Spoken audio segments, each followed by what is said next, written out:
morning and welcome into Mindful Movement. I am Denise. Today we are doing Wellness and Recovery Wednesday. I'm not a doctor, I'm not a nutritionist, and I am not a physical therapist. I am just a fitness trainer trying to encourage people to get up and move, and I want to help you do that safely. I am just giving helpful options and modifications to help you feel strong.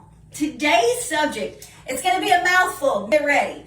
It's understanding cortisol, mindful movement, pelvic alignment, and we talked about the Superman hold yesterday, and that's where the topic portion for the pelvic alignment or the hip alignment came in.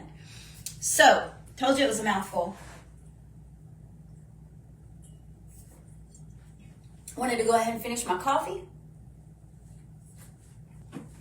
Let's get this going. Okay. So the first thing I want to make sure you know is that wellness is not just about exercise. It's about managing stress and recovery as well. What is cortisol? Number one, cortisol. Okay, I'm looking at my notes because I want to be very specific with this. Cortisol is a stress hormone that is produced by the adrenal glands, and it's released in response to stress. It also plays a vital role in the body's fight or flight mode. I think we had part of that discussion on Monday, right? And that comes with when you're dealing with anything. It doesn't have to necessarily mean that you're in a situation of aggression where you have to choose fight or flight. That could also come with your motivation.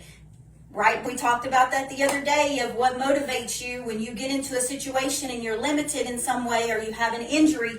You have to decide, am I going to fight this or am I going to let it beat me? That's another one. So if you let that stress you out, that's another response. When chronically elevated, it can have negative effects on health, men or women. The next thing I want to talk about is weight management and cortisol. Elevated cortisol levels, chronic stress, or poor stress management can lead to prolonged high cortisol levels, which promotes fat storage, especially in the abdominal area, ladies. So try to use that mindfulness and relaxed. Whenever you have those stressors, sometimes just take a nice deep breath. I'm not going to say it's going to make it go away, but it's going to help. Insulin resistance is next. Elevated cortisol increases the blood sugar levels, encouraging the body to store fat, particularly around the midsection. Look at there, there's another one.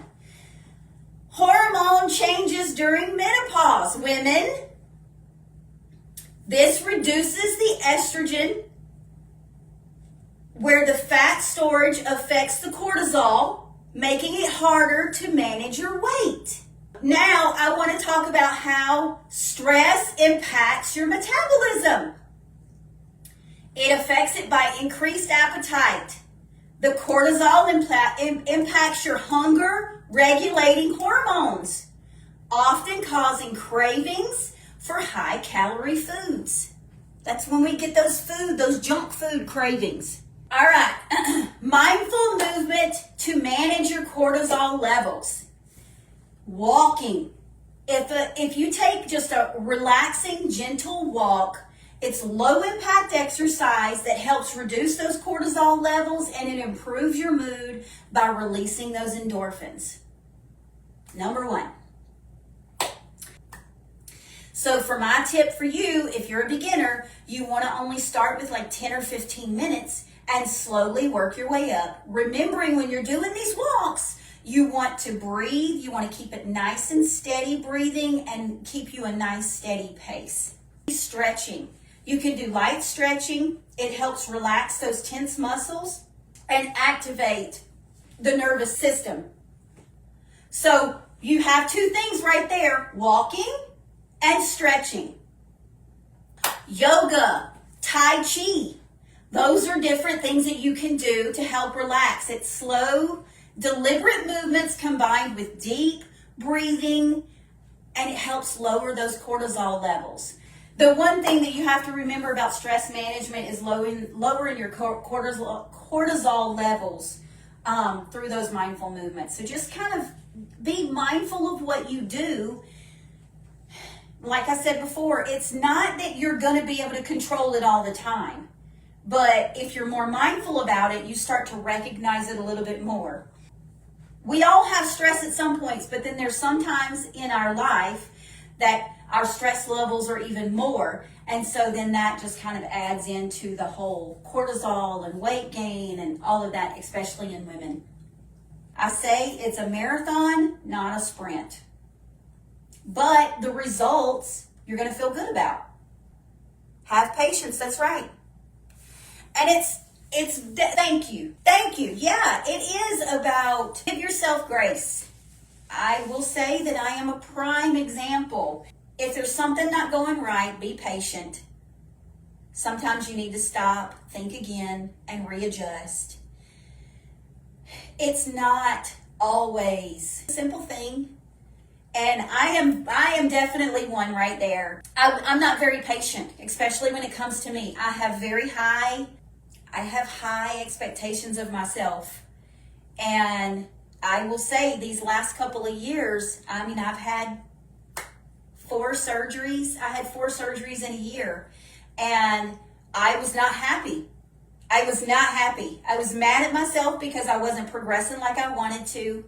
And I was mad at myself. So that in itself probably increased all of my cortisol crap.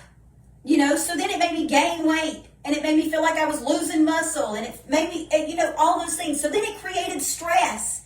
And then it created the frustration. And all of those things. So it just made this full circle. So there goes my cortisol levels. I'm screwed.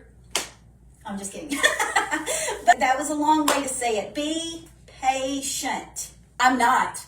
When it comes to my health, I'm not patient with myself. I really do hold myself to a higher expectation. And we are our own worst critic.